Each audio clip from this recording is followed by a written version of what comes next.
Yo Bakayalo Konoyalo, review de l'épisode 5, saison finale de Shingeki no Kyojin, les fameux humains qui font de l'acrobranche pour éviter de se faire bouffer par des géants qui courent tout nus, qui, dans leur vie antérieure, étaient des humains qui faisaient de l'acrobranche, et ainsi de suite, pour finalement terminer en guerre mondiale.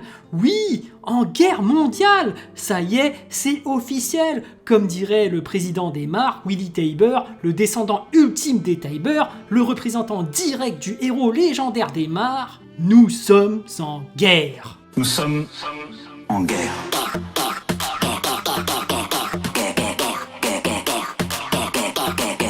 Oui, nous sommes en guerre. Mais avant d'être en guerre, pourquoi sommes-nous en guerre ? Eh bien, regardons l'épisode 5 de Shingeki no Kyojin. Tout d'abord, la rencontre entre Eren et Reiner, c'était incroyable. Mais c'est fou ce qu'il a changé, Eren. C'est plus le petit jeune hyperactif là, c'est le Eren dépressif. On dirait le mec, il est tellement blasé de la vie qu'il ressent plus d'émotions. On dirait qu'il est plus humain, c'est devenu un robot. Mais genre, un robot qui a de la haine, tu vois. Il n'hésite pas à manipuler Falco pour préparer un coup de crasse. Il n'a pas de remords, c'est un blasé de la vie, mais blasé de la haine, la vengeance. D'ailleurs, même Falco, quand il lui a dit « Mais alors la lettre que j'ai envoyée pour toi, tu m'as manipulé ?»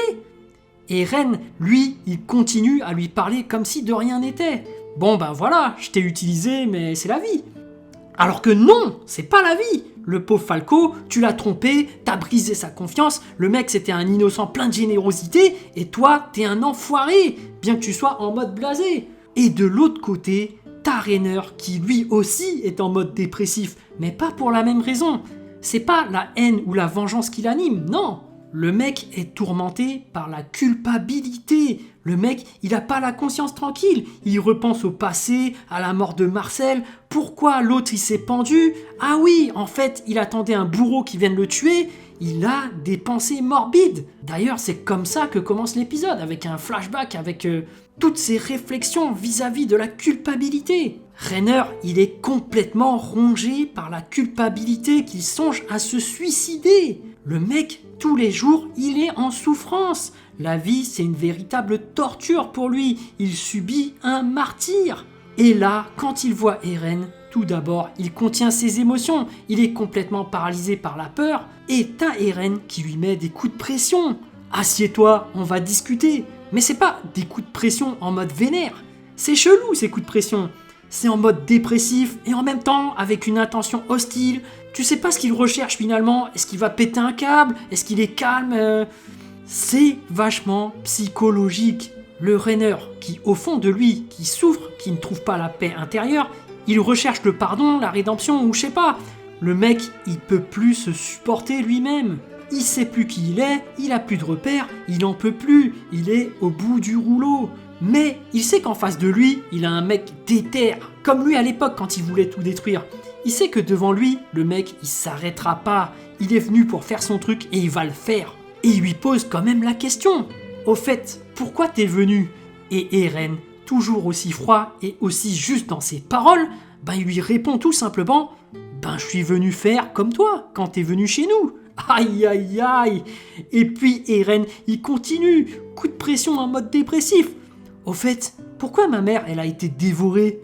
Aïe aïe aïe, mais tu vois comment c'est violent. Il est en train de remuer le couteau sur la plaie de Reiner, parce que il sait que Reiner, il est rongé par la culpabilité. Il s'en veut tellement qu'il attend plus que ça, qu'on le tue, qu'on mette fin à son supplice. Et puis finalement, Reiner, il craque, il se morfond en larmes. Là, c'est toute la culpabilité, le regret, le pardon, il y a tout qui s'échappe de Reiner.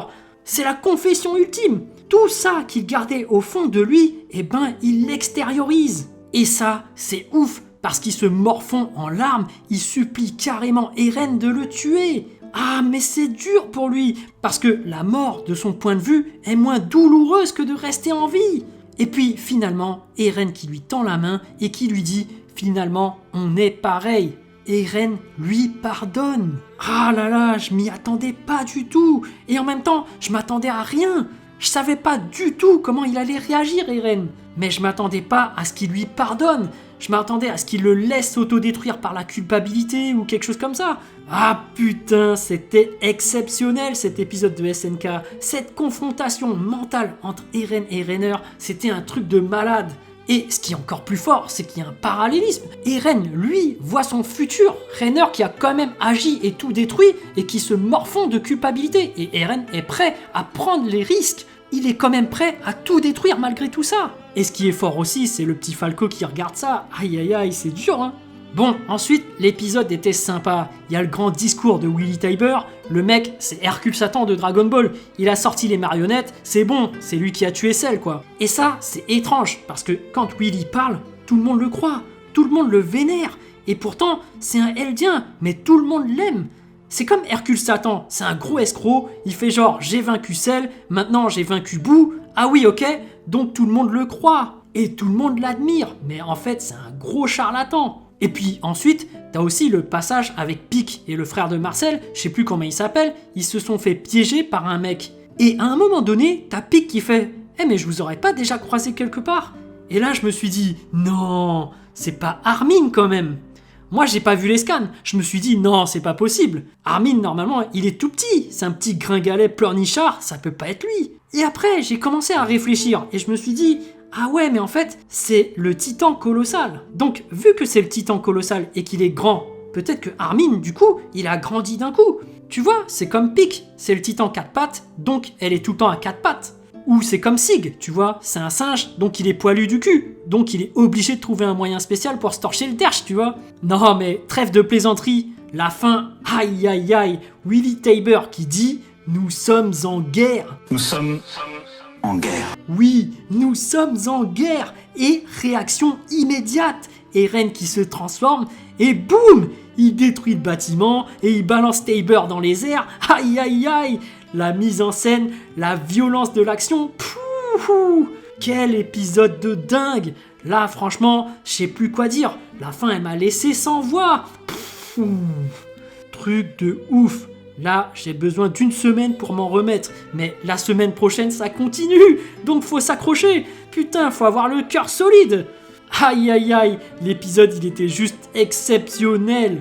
Voilà, j'espère que cette vidéo vous a plu. En tout cas, moi, j'ai vraiment envie de savoir ce que vous avez ressenti et j'ai hâte de lire votre message en commentaire. Évidemment, un petit pouce bleu fait toujours plaisir pour un petit artisan comme moi. Et bien sûr, si vous voulez suivre toute l'actu de ma chaîne, abonnez-vous. Sur ce, je vous dis à plus. Nous sommes en guerre.